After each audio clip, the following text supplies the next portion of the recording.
കവിയൂർ പൊന്നമ്മ അന്തരിച്ചു. മലയാള സിനിമയുടെ അമ്മ മുഖം കവിയൂർ പൊന്നമ്മ അന്തരിച്ചു എന്നുള്ള വിഷമിപ്പിക്കുന്ന വാർത്തയാണ് പ്രേക്ഷകരോട് പങ്കുവയ്ക്കാനുള്ളത്. കവിയൂർ പൊന്നമ്മയുടെ വിയോഗ വാർത്ത ഇപ്പോൾ സ്ഥിരീകരിക്കുകയാണ്.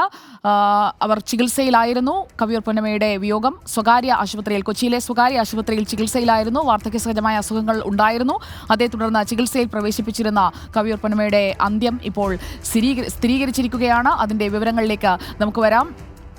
അർജുൻ മട്ടന്നൂരും സായ്കുമാറും അപർണ കാർത്തികയും നമുക്കൊപ്പം ചേരുന്നു. ആദ്യം അർജുൻ മട്ടന്നൂരിലേക്ക്. അർജുൻ മട്ടന്നൂർ, കവിയൂർ പൊന്നമ്മ മലയാള സിനിമയുടെ അമ്മ മുഖമാണ്. ഒരുപാട് സിനിമകളിൽ കവിയൂർ പൊന്നമ്മയുടെ കണ്ണ് നിറയുമ്പോൾ മലയാളിയുടെയും കണ്ണ് നനഞ്ഞിട്ടുണ്ട്. മോനെ എന്നുള്ള വിളി കേൾക്കുമ്പോൾ അതിനൊപ്പം നമ്മളും ആ അമ്മയുടെ മക്കളായി മാറിയിട്ടുണ്ട്. ആ അമ്മ മുഖം ഇനി നമുക്കൊപ്പമില്ല. എപ്പോഴായിരുന്നു അന്ത്യം? സുജയ, അല്പസമയം മുമ്പാണ് കവിയൂർ പൊന്നമ്മയുടെ മരണം സ്വകാര്യ ആശുപത്രിയിൽ സ്ഥിരീകരിച്ചത്. കുറച്ചധിക ദിവസങ്ങളായി ആശുപത്രിയിൽ ചികിത്സയിലായിരുന്നു. ഏറെ നാളായി സിനിമാ രംഗത്ത് നിന്ന് വിട്ടുനിൽക്കുകയായിരുന്നു. ആരോഗ്യ പ്രശ്നങ്ങളെ തുടർന്നായിരുന്നു അവർ സിനിമാ രംഗത്ത് നിന്ന് വിട്ടുനിന്നിട്ടുണ്ടായിരുന്നത്.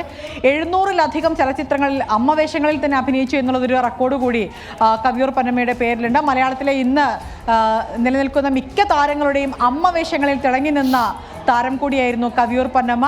ഏറ്റവും പ്രധാനപ്പെട്ട തിലകൻ കവിയൂർ പൊന്നമ്മ കോംബോ എന്ന് പറയുന്നത് മലയാള ചലച്ചിത്ര മേഖലയിലെ എക്കാലത്തെയും ഹിറ്റ് സിനിമകളുടെ അവിഭാജ്യ ഘടകമായി നിന്നിരുന്ന ഒരു കാലഘട്ടം കൂടിയായിരുന്നു. വാർദ്ധക്യ സഹജമായ അസുഖത്തെ തുടർന്നാണ് മരണം എന്നുള്ളതാണ് വിവരം. അല്പസമയം മുമ്പാണ് മരണം സ്ഥിരീകരിച്ചത്. 1000-ലധികം സിനിമകളിൽ അവർ വേഷമിട്ടിട്ടുണ്ട്. മലയാളത്തിൽ മാത്രം 700-ലധികം സിനിമകളിൽ അവർ അഭിനയിച്ചിട്ടുണ്ട്. ലിസി ആശുപത്രിയിലായിരുന്നു അന്ത്യം.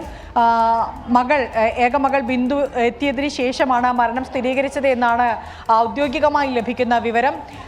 കഴിഞ്ഞ 6.5 പതിറ്റാണ്ട് കാലം, അതായത് 65 വർഷക്കാലം മലയാള ചലച്ചിത്ര മേഖലയിൽ തൻ്റേതായ ഇടം പതിപ്പിച്ചുകൊണ്ട് കൃത്യമായ വേഷങ്ങളിലൂടെ മലയാളികളുടെ മനസ്സിനെ എക്കാലവും സ്വാധീനിച്ചു എന്നുള്ളൊരു അഭിമാന താരം കൂടിയാണ് കവിയൂർ പൊന്നമ്മ. മോഹൻലാൽ കവിയൂർ പൊന്നമ്മ കോമ്പിനേഷനിലും അമ്മ മകൻ കോമ്പിനേഷൻ ഇത്രമാത്രം അന്വർത്ഥമാക്കിയ മറ്റ് താരങ്ങൾ ഒരുപക്ഷെ മലയാളത്തിൽ ഉണ്ടോ എന്ന് സംശയമാണ്. ഒരു കാലഘട്ടത്തിൽ, കാരണം നിരവധി താരങ്ങൾ നമുക്ക് അമ്മവേഷങ്ങളിൽ നിറഞ്ഞാടിയ മണ്ഡലം കൂടിയാണ് മലയാള സിനിമ. പക്ഷേ കവിയൂർ പൊന്നമ്മയുടെ ഇടം അതിലൊരു പ്രത്യേക സ്ഥാനം തന്നെ വഹിക്കുന്നുണ്ട് എന്നുള്ളത് ശ്രദ്ധേയമാണ്.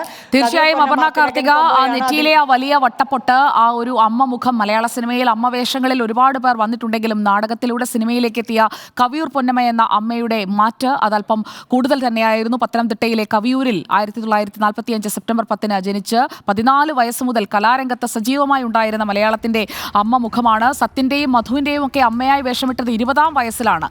ചെറിയ പ്രായത്തിൽ തന്നെ അമ്മവേഷത്തിലേക്ക് എത്തുന്നു. പിന്നീട് അമ്മവേഷം എന്നുള്ളത് തന്റെ ഒരു അടിസ്ഥാന ശിലയാക്കി മാറിക്കൊണ്ട് മലയാള സിനിമയിൽ നിറഞ്ഞു നിൽക്കുന്ന കവിയൂർ പൊന്നമ്മയാണ് പിൽക്കാലങ്ങളിൽ നമ്മൾ കണ്ടത്. അങ്ങനെയുള്ള ഒരുപാട് കഥാപാത്രങ്ങൾ അപർണയുടെ മനസ്സിലേക്കും ഇപ്പോൾ വരുന്നുണ്ട്.